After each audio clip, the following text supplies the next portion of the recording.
The story of Sindbad and the sailor and his seven fantastic voyages appears in the huge collection of stories, the Book of the Thousand and One Night on the Arabian Nights.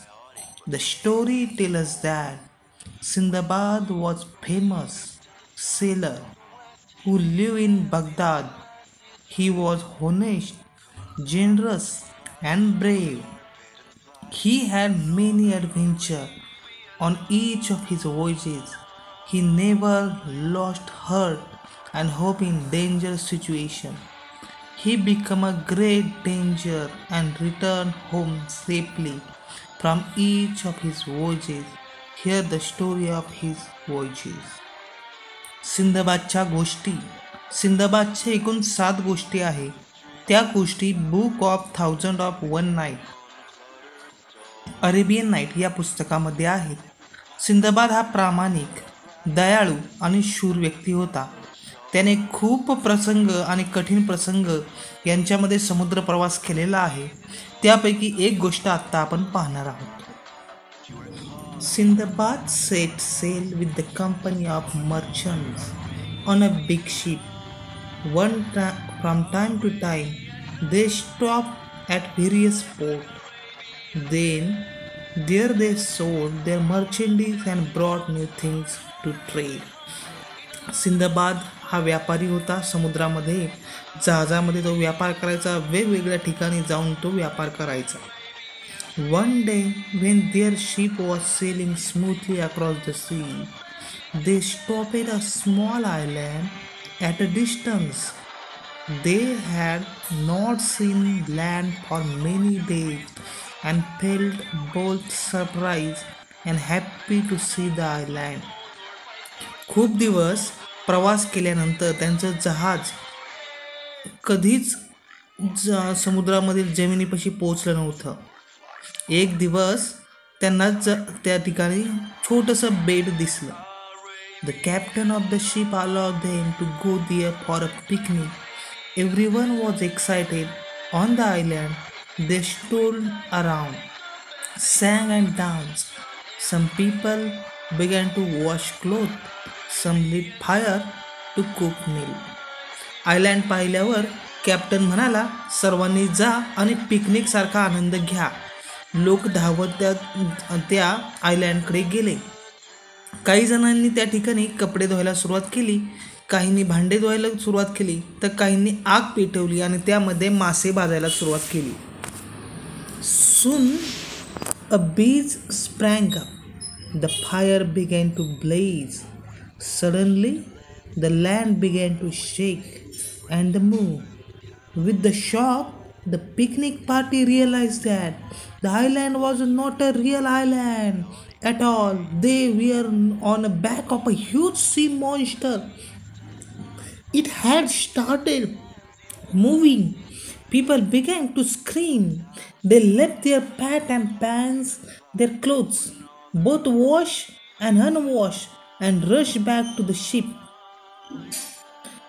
जहाजामध्ये उतरल्यानंतर सर्वांनी party मनवायला सुरुवात केली आणि त्या ठिकाणी जाळ पेटवला आणि त्या जाळापाशी खेळायला सुरुवात केली. परंतु काही वेळानंतर ती जमीन हलायला लागली आणि त्यांच्या लक्षात आलं की ते ज्या जमिनीवर उभे आहेत ती जमीन नसून एक मोठा मासा आहे आणि त्याच्या शरीरावर माती आणि त्या ठिकाणी झाडं उगलेत आणि ते हलत आहे. हे पाहून सर्व घाबरले. त्यांनी कपडे, भांडे सर्व सोडून जहाजाकडे पळायला सुरुवात केली. The captain ordered him to set sail immediately in order to move away from the monster. कॅप्टनने सूचना दिली की सर्वांनी जहाजामध्ये पटकन चढा. The sea monster plugged deep into the sea. Many of the people managed to climb boat to ship, but they sank into the sea. जहाजामध्ये चढण्याचा प्रयत्न करत असताना तो मोठा मासा समुद्राच्या तळाला गेला आणि काही लोक त्यामध्ये बुडाले. He could reach to the sea ship. He saw it sailing far from away. He was not at the mercy of the wave. He began toads here and there. He clung the piece of wood and sawed down man to keep afloat. He spent a night along at the sea. सगळेजण जहाजामध्ये चढले परंतु काही जण वाहून गेले. Sinbad मात्र एकटाच बाहेर राहिला. समुद्रामध्ये तो वाहत राहिला. त्या लाटांमध्ये तो इकडे तिकडे खूप वाहायला लागला. त्याला एक लाकडाचा पीस दिसला आणि त्याला धरून त्याने रात्र काढली. When next day dawned, Sindbad was happy to see that he had floated near an island, a real big island. He could see hills and woods and trees at a distance. Sinbad दुसऱ्या दिवशी पोहत पोहत एका खरोखरच्या समुद्राच्या कडेला गेला. त्या ठिकाणी त्याला डोंगर दिसले, झाडं दिसली आणि त्या ठिकाणी तो जाऊन पोहोचला. Throughout he was extremely tired and swam to the shore with the street and he could muster. Exhausted and hungry, he lay on the sand for some time and again he made an effort to begin to walk island toward the shady fruit tree that he could see at the distance. आणि त्याला वाटलं की आपण खूप थकलोय म्हणून त्याने वाळूवरच झोपण्याचा प्रयत्न केला आणि थोड्याच अंतरावर त्याला एका फळाचं झाड दिसलं. तो त्या झाडापाशी गेला आणि ते फळ खायला लागला. Luckily, this was the time when the king of that island sent his horses to seashore with the groom. The groom saw Sindbad and gave him a food and drink. Then they took him to the king. त्या आयलँडवरती, त्या छोट्याशा बेटावरती घोडे घेऊन काही सेवक त्या ठिकाणी आले होते. त्या राजाचे ते सेवक होते, त्या शहराचे ते राजाचे सेवक होते. त्यांनी त्या सिंदबादला खायला दिलं आणि राजाकडे घेऊन गेले. The king was impressed by the way of Sinbad told him what was happen. काय घडलंय सिंदबादने सांगितल्यानंतर राजा खूप खुश झाला. He saw Sindbad to stay with him and work an officer in a king of a port. राजाने त्याला पोर्टवरचं मोठा पद दिलं आणि कामावर ठेवलं. Sindbad stayed there for a few days, learning a lot to the king and people on this island, and he turned telling them about the other cities and ports that he had visited. त्याने राज्यातल्या लोकांना सांगायला सुरुवात केली की त्याने कोठे कोठे तो गेला होता, कोणते कोणते शहरं त्याने पाहिलं आणि त्याला काय काय माहीत आहे हे सर्व त्याने त्या लोकांना सांगितलं. At the port, Sindbad had made inquiry about any ship become from his going to Baghdad, but not such a ship were even come to the port. तो सर्वांना विचारायचं की बगदादवरून एक तरी शिप आली का, पण एकही शिप बगदादवरून येत नव्हती.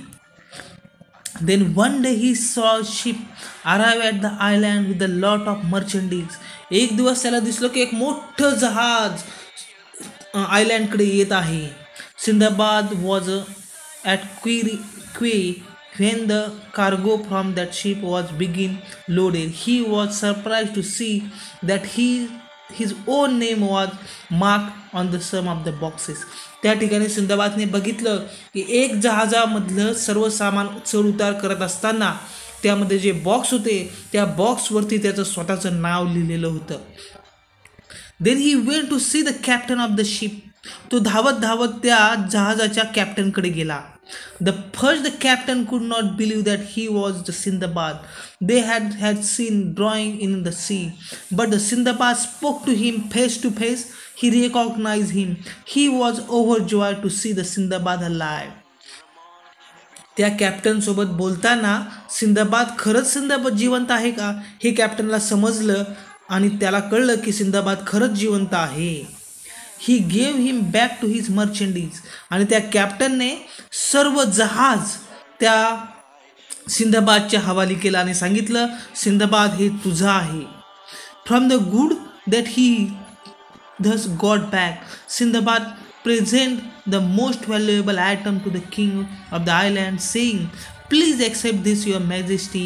You have been very kind and very generous to me. The king was pleasant.